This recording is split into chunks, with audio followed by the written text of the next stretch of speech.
사사입다라는 제목을 하나님의 말씀 선포하도록 하겠습니다. 드디어 이제 우리 사사 중에서 입다까지 왔습니다. 오늘 첫 번째 시간이에요. 앞으로 사사 입다에 대한 스토리가 이제 계속 나아가게 될 겁니다. 우리 신자들이 하나님을 만난 후에 우리 모두 다 예수 그리스도를 다 영접하셨죠. 하나님을 다 영접하셨죠. 이렇게 하나님을 영접한 후에 반드시 우리가 점검해야 되는 게 있습니다. 뭐냐면 특별히 이제 교회 중직이나 리더, 뭐 선생님 여러 부서로 쓰임을 받으려면 특별히 자기의 내면을 점검하셔야 됩니다. 그러니까 하나님을 만났는데 그 내면이 해결되지 않으신 분들이 많아요. 그러니까 이 내면을 반드시 점검받으셔야 됩니다. 그러니까 과거의 상처나 어떤 트라우마 같은 게 해결되지 않고 그 상처들이 자기 내면에 있으면 이런 분들이 교회에 이제 여러 가지 리더나 중직이 되면 나중에 그 상처 때문에 개인이나 공동체가 큰 문제에 봉착을 하게 된다는 말이죠. 그러니까 상처가 없는 사람은 없어요. 상처가 없는 사람은 없어요. 근데 모두 다 상처를 가졌는데 그 상처가 나에게 좋게, 그 상처를 내가 좋게 해결을 하면 내가 성장할 수 있는 기회가 될 거고, 그 상처를 많은 사람들이 잘 해결하지 못하는 경우가 많죠. 그러면 이게 결국 나를 고통스럽게 한다는 거야. 그런데 상처가 해결되지 않았다고 해서 그러면 나는 상처받은 사람입니까? 하고 돌아다녀요? 그런 경우는 거의 없어요. 그런 경우는 거의 없고 어떻게 해요? 자기가 과거에 받은 상처나 아픔들을 사람들은 숨기죠. 심리학적으로는 그런 이제 가면을 썼다 이렇게 표현을 하죠. 그래서 숨깁니다. 다. 과거에 자기가 상처가 있고 아픔이 있고 힘듦이 있는데 다 숨겨요. 그러니까 어떻게 해요? 마치 물이 이렇게 잔잔히 있는 거지. 그러니까 겉으로 보면은 잠잠해요. 근데 그 속에는 각종 오물, 쓰레기, 더러움 이런 게 다 숨겨져 있어요. 언제 드러나요? 보통 때는 너무 나였어요. 집사님, 뭐 권사님 너무 나였어요. 근데 언제 드러나요? 파도가 치면, 고난이 오거나 시련이 와가지고 치면 그때 속에 있는 것들이 다 드러나는 거예요. 막 확 드러나는 거예요. 그래서 놀랍게도 우리가 하나님 앞에 하나님을 만나고 난 다음에 반드시 뭘 해야 되냐면 내 내면 상처가 계속 치유되고 회복되는 걸 경험하셔야 돼요. 특히 이제 그게 어디에서 되면 제일 좋으냐? 예배 때 말씀 속에서 하나님 앞에 찬양하면서 말씀을 들으면서 주님의 말씀이 나를 계속 치유하는 것을 경험하시면 제일 좋아요. 상처가 없는 사람은 없잖아요. 근데 그 상처가 나를 그렇게 치유하고 회복시키면 나는 놀랍게 변화된 사람이 되고, 근데 그 상처가 치유되지 않고 계속 그 상처를 내가 감추고 하나님 앞에서도 숨기면 결국 어떻게 돼요? 이분은 직분과 상관없이, 이분은 신앙의 그 오래된 연륜과 상관없이 다 똑같이 반응해요. 어떤 특정한 상황 다 그러는 건 아니에요. 그러니까 그 각자만의 버튼이 있어요. 자기가 취약한 버튼이 딱 눌러지는 순간 이제 갑자기 확 사람이 막 돌변을 하기 시작하는 거죠. 흥분을 하기 시작하는 그 상처가 있어요. 예를 들어서 어렸을 때 아버지의 사랑을 받지 못하고 자란 아이들에게 상처가 있다 그러죠. 아돌프 히틀러가 어머니하고는 아주 가까웠는데 아버지를 증오했다 그럽니다. 스탈린도 어머니한테는 기쁜 사랑을 받았는데 아버지의 구타 속에서 살았다고 합니다. 에브라함 링컨도 마찬가지래요. 에브라함 링컨의 아버지가 에브라함 링컨한테 굉장히 중노동을 시켜서 빚을 갚게 했대요. 굉장히 심하게. 그러니까 이 상처가 너무 커가지고 에브라함 링컨은 나중에 자기가 결혼할 때 아버지 쪽은 아예 일가 자체 그쪽 식구들을 아예 부르질 않았대요. 뿐만이 아니라 아버지가 임종할 때도 임종을 보지 않았고 일부러 장례식에도 가지 않았어요. 사람은 누구나 상처가 있죠. 물론 그렇다고 해서 이런 과거의 상처가 다 나쁜 거냐? 그렇지 않습니다. 놀랍게도 굉장히 유명한 재벌들 이런 사람들 중에 과거에 이런 집들이 굉장히 많아요. 근데 누군가는 이 상처가 극복이 돼서 더 위대한 사람이 된 거고, 누군가는 극복이 되지 않으니까 이게 자기를 더 힘들게 하더라는 거죠. 그러니까 상처가 그 헬레나 오웬에 쓴 상처 입은 치유자라는 책이 있죠. 그러니까 과거의 어떤 상처가 다 나를 힘들게 하는 게 아니라 그 상처가 나를 살리는 게 될 수도 있어요. 제가 한국에 있을 때 여러 번 말씀을 드렸는데 그 하나 아이가 제가 중등부 담당할 때 그 아이가 부목사 때 중등할 때 그 아이가 중등 회장이에요. 제가 기억을 해요. 그 집안이 딱 믿음이 좋은 집안입니다. 큰아버지도 교회 장로님이고 막 가문이 뭐 잘 살아요.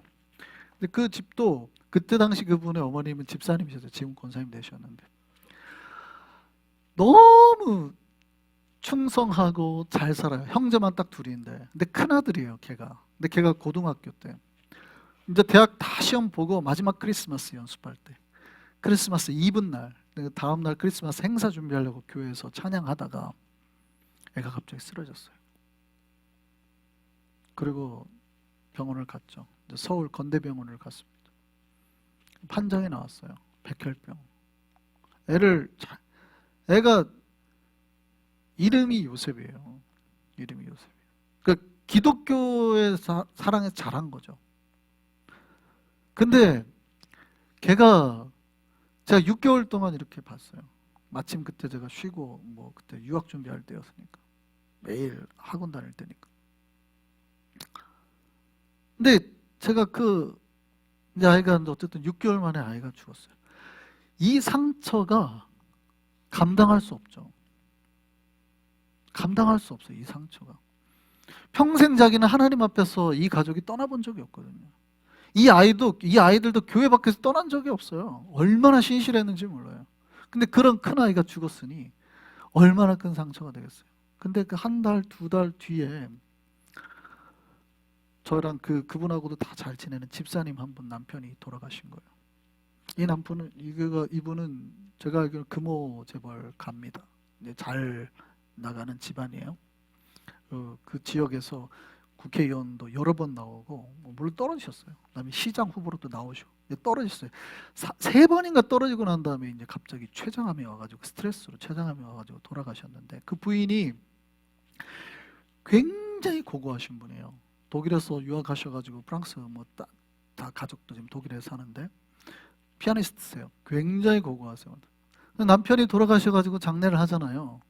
그 교인들이 다 와가지고 위로를 하잖아요. 어떻게 하겠어요? 집사님 괜찮으세요? 그분이 어떻게 하세요? 괜찮습니다. 네, 감사합니다. 와주셔서 하나도 흔들리지 않아요. 절대 흔들리지 않아요. 표정도 안 바뀌어요. 네, 감사합니다. 와주셨어. 근데 제가 이렇게 딱 들어갔는데 제 바로 앞에 이제 얼마 전에 아들을 잃은 그 집사님이 들어가신 거죠. 딱 만나자마자 아무 말도 안 하고 딱 이렇게 앉는데 그 순간에 갑자기 두 분이 다 울음이 팡 터지고 그 자리에서 무너져가지고 무릎 꿇고 울기 시작하는 거죠. 아무도 그 마음을 이해하지 못해요. 아무도 남편을 잃은 그 마음을 이해하지 못해요.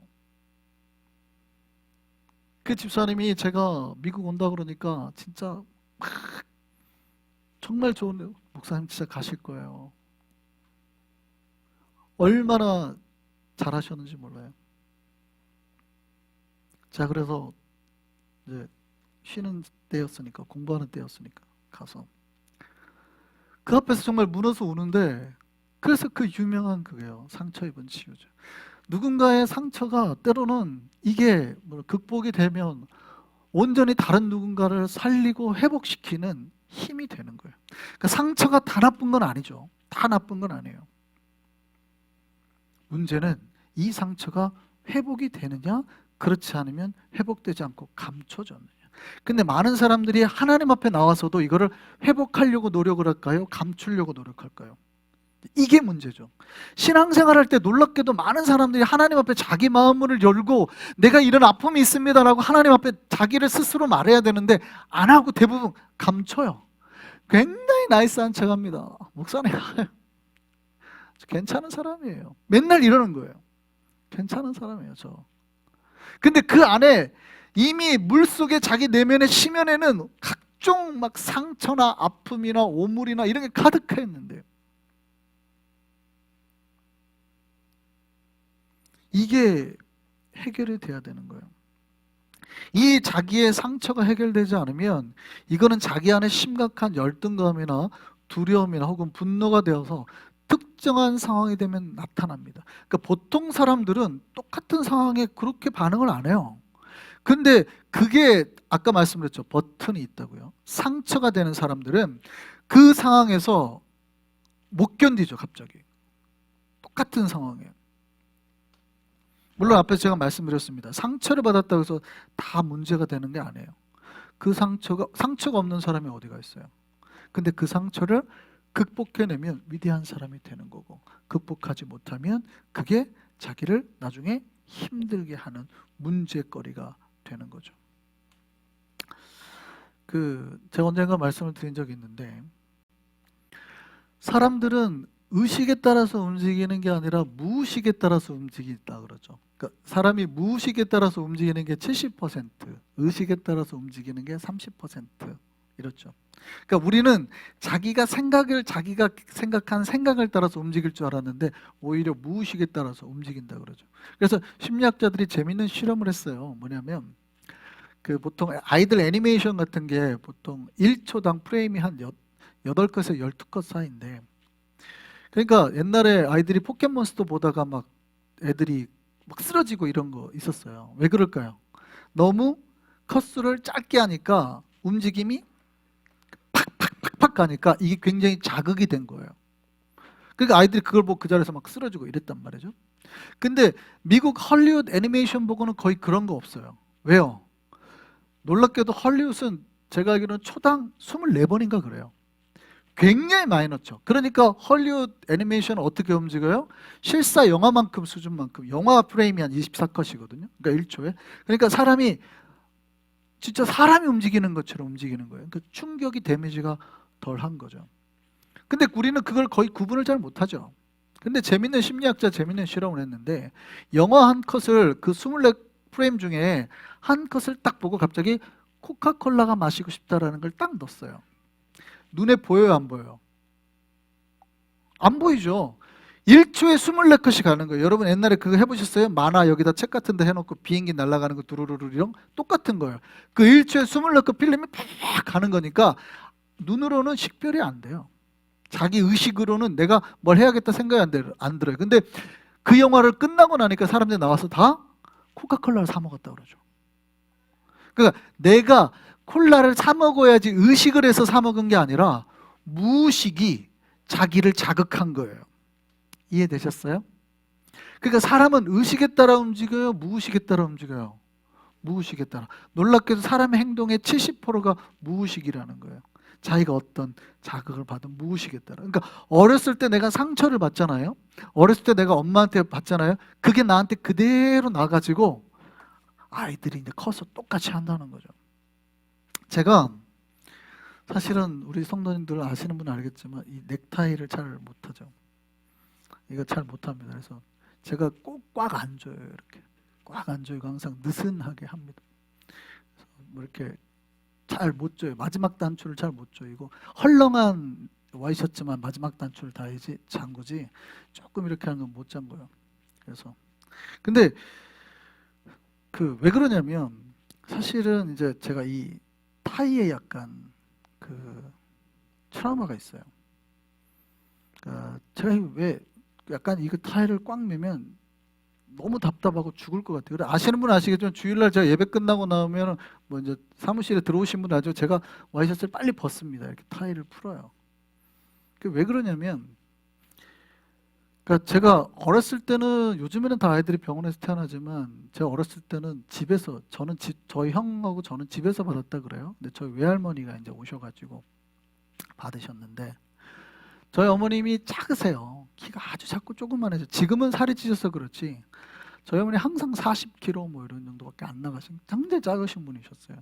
근데 그 몸에 이제 저를 낳았으니 힘도 없으셨고 그때 당시 잘 못 드시고 이럴 때니까 저를 낳았는데 제가 딱 태어났는데 머리가 나오더니 갑자기 자궁에 이게 머리가 콱 낀 거예요. 그러니까 저희 외할머니가 저를 딱 봤는데 애가 갑자기 새파래지더니 막 거의 죽어가는 거예요. 저희 외할머니가 저희 어머니 엉덩이를 팍 때렸다. 애 죽는다고. 힘주라고. 아마 그래서 그런지 제가 이렇게 이 넥타이를 멜 때마다 굉장한 그 약간의 공포감을 느껴요. 근데 우리 교인들은 항상 선물해 주실 때 대부분이 넥타이를 많이 선물해 주시잖아요. 제가 두 마음이 있어요. 너무 감사한 마음인데 사실 저는 넥타이를 볼 때마다 약간 트라우마 같은 게 있어요. 이렇게 나를 조이는 듯한 그런 게 있어요. 그래서 넥타이 선물을 굉장히 많이 주시거든요. 근데 사실은 저는 개인적으로 지금까지 말씀을 안 드렸지만 넥타이를 받을 때 약간 공포감을 느낍니다. 네, 약간 이렇게 무서워요. 그러니까 뭔가 지금도 그래서 웬만하면 넥타이를 수요 성경 공부할 때 넥타이 잘 안 매잖아요. 그러니까 이런 게 있어요. 근데 이게 뭐냐면 사람들은 놀랍게도 자기가 어렸을 때 당한 그러니까 엄마가 젖을 뗄 때 아이들에게 뭐 하지 말라 그래요? 젖대기 위해서 한국 엄마들이 잘하는 게 뭐예요? 쓴 거를 뭐 한다든지 같습니다. 아니면 애 입을 때린다든지. 이게 이제 아이들의 이제 유아심리 공부를 하신 분은 알지만 엄마로부터 극도한 거절감을 경험하게 된다 그러죠. 그 아이들이 굉장한. 그래서 그거를 되게 조심해서 아이들과의 분리불안이나 이런 게 없도록 하기 위해서 조심하라고 그러죠. 왜요? 아니 뭐 어린애인데 무슨 상관이 있어요? 오히려 크면은 자기가 의식하면은 그 상처를 발산을 하는데 어린아이들은 대부분 그거를 못하니까 감추는 거예요. 특히 말이 안 됐을 때는 더 심하게 감추는 거예요. 그러니까 어떻게 돼요? 이게 대부분 무의식으로 가고 이게 나중에 컸을 때 상처가 어떤 여인이 자기를 그래서 거절하는 것 같으면 이제 화가 나는 거죠. 내가 여자한테 거절감을 당하면 그러니까 자기는 왜 화를 내는지도 몰라요. 근데 알고 봤더니 어렸을 때 극도의 심하게 거절감을 당했던 이 상처가 그러니까 누군가 나 너 싫어 이러면 갑자기 폭력적으로 바뀌는 거예요. 왜 내가 싫은데? 내가 뭐가 부족한데? 막 이렇게 이제 발산을 하기 시작하는 거죠. 인간은 뭐의 지배를 받아요? 생각보다 무의식의 지배를 받아요. 그러니까 인간은 자기의 의식을 따라 산다고 생각하지만 무의식을 따라 생각하는 거예요. 그러니까 자기의 내면에 감춰있던 무의식이 어떤 건지 자기가 무엇에 흥분하고 기분 나빠하는지를 살펴야 돼요. 그러니까 놀랍게도 내가 어떤 특정한 말에 기분 나빠하면 그게 자기의 바로 그런 열등감이고 자기의 상처라는 거예요. 예를 들어서 누가 이러는 거죠. 아 이것도 몰라. 그러면 보통 사람은 들었을 때 내가 잘 몰라. 이렇게 반응할 수 있거든요.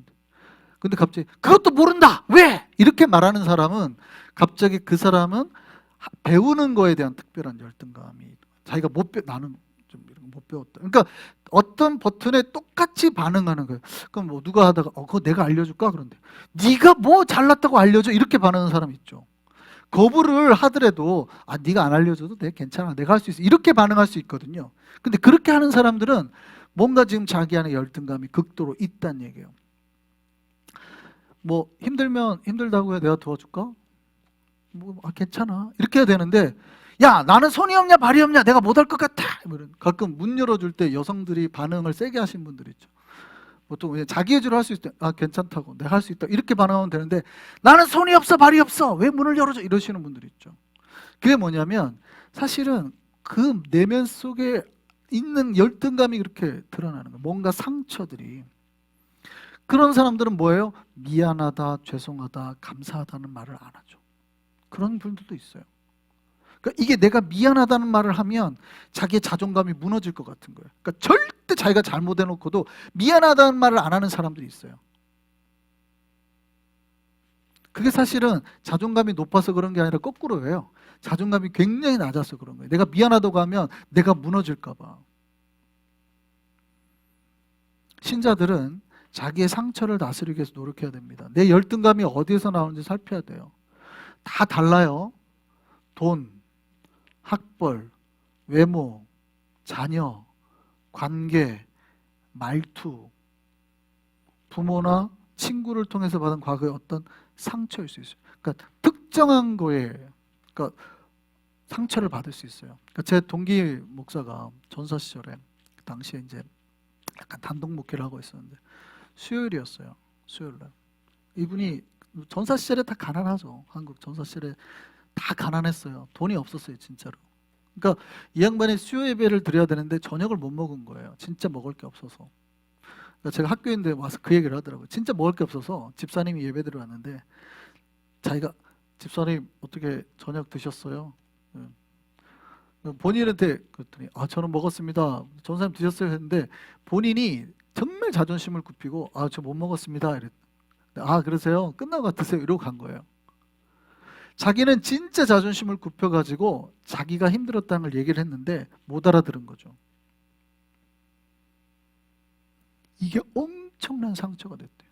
와서 학교 와가지고 저한테 그 얘기를 하더라고요. 엄청난 상처. 철학가 출신인데 경희대. 아이가 와서 그 얘기를 하더라고요. 근데 이렇게 상처를 받으면 두 가지로 나타날 수 있죠. 하나는 뭐냐면 목회를 할 때 극단적으로 돈에 대해서 거부감을 느껴요. 돈은 악한 거다. 굉장히 극단적으로 갈 수 있죠. 두 번째는 뭐냐면 어떻게 해요? 돈에 대한 상처가, 배고픔에 대한 상처가 있으니까 극단적으로 돈을 막 좋아하는 목회자가 될 수 있어요. 그러니까 이런 식으로 상처를 어떻게 해결하느냐에 따라서 내가 더 나은 사람으로 나아갈 수 있느냐, 아니면 문제의 사람이 될 수 있느냐 되는 거죠. 최근에 어떤 한 분이 저한테 그런 말씀하셨어요. 목사님, 제가 어떤 목사님의 온라인 설교를 들었는데 몇 달을 들었다는 거예요. 한 6개월. 근데 그 목사님은 한 번도 아버지라는 말을 안 쓰더래요. 기도할 때도 아버지라는 말을 안 쓰더래요. 왜 그럴까요? 하고 저한테 물으시더라고요. 제가 그랬죠. 물론 상담을 안 해봤기 때문에, 정신분석 우리가 안 해봤기 때문에 알 수는 없으나 아마도 그분은 아버지에 대한 트라우마가 있으실 수 있다. 루터가 그랬거든요. 종교개혁자 루터가. 종교개혁자 루터는 아버지에 대한 트라우마가 굉장히 심했습니다. 아버지 하면 사랑의 아버지 이렇게 말하면 아버지 부를 때 사랑을 느끼는 게 아니라 공포감을 느꼈대요. 너무 무서워요. 왜냐하면 그 이유가 자기 육신의 아버지가 그렇게 무서웠대요. 그러니까 뭐예요? 이미 내면 세계에 하나님에 대한 왜곡된 인식이 발생을 하는 거죠. 무슨 얘기냐면 목회자라고 하더라도 자기의 내면이 치유되지 않으면 평생 그 상처를 가지고 사역하게 되는 거예요. 그리고 이 사람 반드시 자기의 문제가 표출되게 됩니다. 제가 오늘 왜 이렇게 설교 때 제가 심리학적인 얘기를 잘 안 하는데 오늘 이렇게 왜 장황하게 그럼 내가 이렇게 심리학에 대한 이야기를, 상처에 대한 이야기를 했냐? 입다를 설명하기 위해서입니다. 앞으로 이제 입다, 오늘 첫 번째 시간이잖아요. 자, 앞으로 이제 입다에 대해서 여러 시간에 걸쳐서 이제 제가 말씀을 전할 텐데, 입다를 이해하려면 바로 이 상처를 이해해야 돼요. 오늘 본문에 등장하는 바로 이 사사 입다가 바로 상처로, 그 깊은 상처를 가지고 쓰임 받은 사람이에요. 한국말로는 입다라고 그러지만은 성경에 나오는 인물 중에 입다가, 그 성경에 나오는 인물 중에 한국하고 원래 히브리어나 그 영어 이름이 굉장히 동떨어진 경우가 있죠. 입다가 바로 그런 경우입니다. 영어 이름으로 입다가 뭐냐면 제프타입니다. 제프타.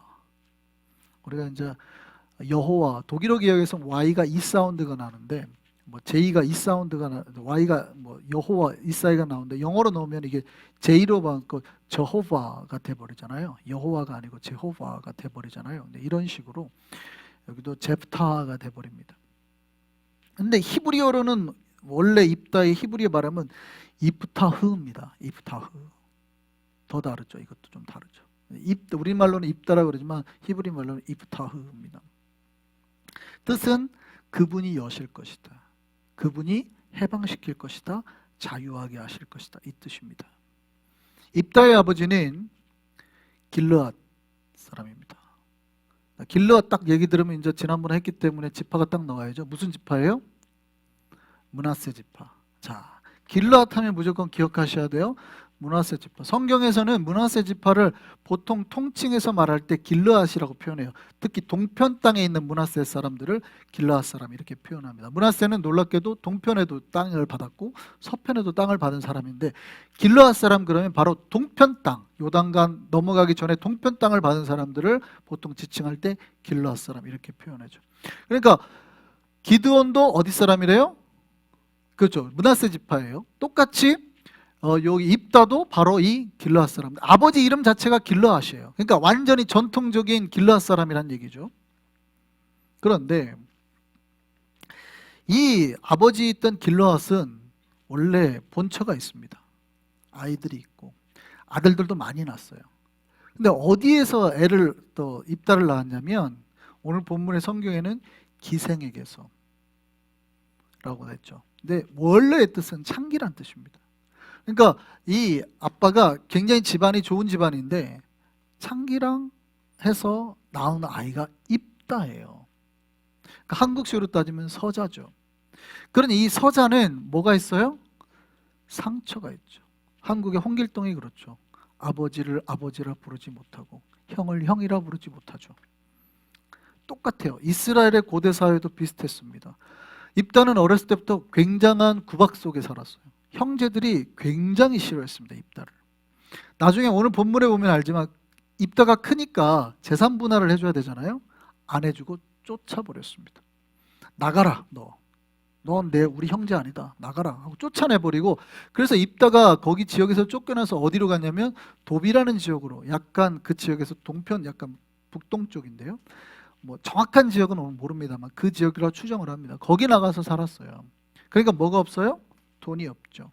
상처는 가득하죠. 그 내면에 분노가 넘쳐난단 말이에요. 그리고 사람들이 몰려들기 시작했는데 어떤 사람들이 몰려들었을까요? 성경에는 잡류라고 되어 있죠. 근데 표준세 번역에는 건달들이라고 되어 있습니다. 쉽게 말하면 깡패들이 모여들기 시작했다는 거죠. 근데 히브리 원어를 보면 그렇게 막 깡패들이 모여든 것 같지는 않아요. 이렇게 됐습니다. 없는 사람들이 모여들었다. 그러니까 어쨌든 간에 그래도 사회적으로 어떤 사람들이 지금 입다를 중심으로 모여요? 사회적으로 연약하고 가진 게 없고 상처받고 고통 속에 버림받은 사람들이 입다를 중심으로 모여든 거예요. 그러니까 입다는 그 내면에 뭐가 가득해요? 분노가 가득하죠. 사회 불안이 가득한 거예요. 그래서 제가 지난번에 재밌는 거 있잖아요. 나중에 이제 에브라임 지파와의 갈등. 에브라임 지파하고 므낫세 지파하고는 굉장히 친합니다. 왜 에브라임 지파하고 므낫세 지파하고는 친할까요? 거기가 누구 계열이에요? 나중에 요셉 계열이죠. 그러니까 사실은 그 지파가 굉장히 친하단 말이에요. 에브라임하고 므낫세가 원래 친형제, 둘이 형제, 엄마가 같아요. 굉장히 친하단 말이에요. 그런데 기드온이 전쟁 승리하고 왔을 때 에브라임이 야, 왜 안 불렀어? 거들먹거렸을 때 기드온은 성격이 소심하다 그랬잖아요. 야야, 니네가 이거야. 우리 대가리보다 니네 꼬리가 더 나아. 뭐 이렇게 해줬단 말이에요. 근데 입다는 어떻게 해요? 성격이 굉장히 거칠다 그랬죠. 왜냐하면 내면에 어렸을 때부터 내재되어 있는 분노가 워낙 센 사람이에요. 나중에 이제 나올 겁니다. 똑같이 했을 때 뭐라고 그래? 이렇게 반항합니다. 죽여. 다 죽여버리죠. 그게 이제 유명한 십불례 사건이 돼요. 나중에 스토리가 나와요. 그러니까 같은 동일한 사건이 나왔는데 누군가는 웃으면서 보내는 거예요. 야, 니네가 낫지. 야, 그래서 안 불렀어. 좋게 가는데 누군가는 갑자기 그거를 분노로 표출해 한 지파를 없애버릴 만큼의 형제인데도 분노를 표출하게 되는 거죠. 다만 이 상처 입은 사람이, 여러분 기억하셔야 돼요. 상처가 없는 사람이 없다고 그랬잖아요. 그런데 이 입다가 잘한 게 있어요. 입다가 잘한 게 뭐냐면 그 수많은 상처와 고통과 아픔이 있으면 보통 어떻게 해요? 튀어나갈 것 같은데, 반항할 것 같은데, 아웃사이더잖아요. 근데 입다는 놀랍게도 그 수많은 자기의 상처 속에서도 하나님을 놓은 적이 없다는 거예요. 할렐루야. 놀랍게도 당시에는요, 우상이 가득했던 시대입니다. 제가 지난번에 말씀드렸죠. 사사 돌라와 야일을 설명하면서 돌라는 좋지만 야일은 좀 문제가 있다고 말했죠. 야일이 물론 22년의 평화를 가져왔지만 야일이 왜 제가 나쁘다 그랬어요? 성경에서 야일을 표현한 게 돈 많았다는 얘기, 사사가 돈 많았다는 얘기하고 있어요. 근데 마지막에 뭐라고 하냐면 그 야일이 죽고 난 다음에 이스라엘 땅에 사사가 죽고 이렇게까지 우상이 편만했던 시대가 없어요. 성경에 뭐라고 기록했는지, 이제 입다가 시작되는 첫 스토리가 사실은 이겁니다.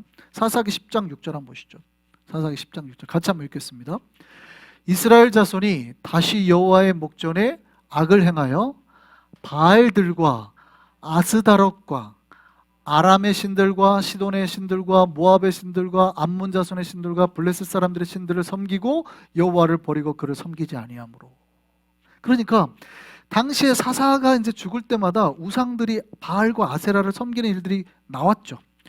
그런데 어떤 사사도 바알과 아세라뿐만이 아니라 아람은 어디예요? 오늘날의 시리아, 시돈 지방이면 레바논 지역, 아니면 오늘날의 요르단 지역, 암몬 이쪽에, 요르단 모압 이쪽에, 요르단이나 이쪽 블레셋, 각종 지역의 신들이 다 왔다는 거예요.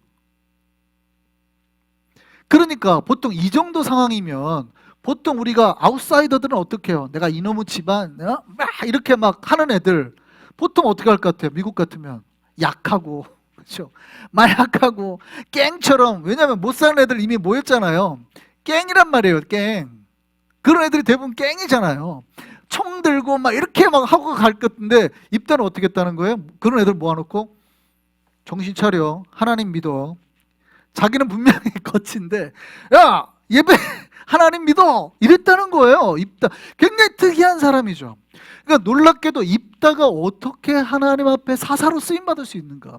이렇게 상처의 상황, 고통의 상황, 힘듦의 상황인데 입다가 어떻게 이 모든 상황에서 하나님 앞에 쓰임받을 수 있었는가를 봐야 된다는 거예요. 입다는 그 상처 속에서도 뭘 놓지 않았다고요? 하나님을 놓지 않았다. 할렐루야. 내 상처와 관계없었어요. 내 아픔과 상관없어요. 내가 얼마나 힘들었나, 이 집안에서 얼마나 고통스러웠나 바라보지 않았다고요. 그 모든 상황에서 누구를 바라봤다고요? 하나님을 바라봤다고요.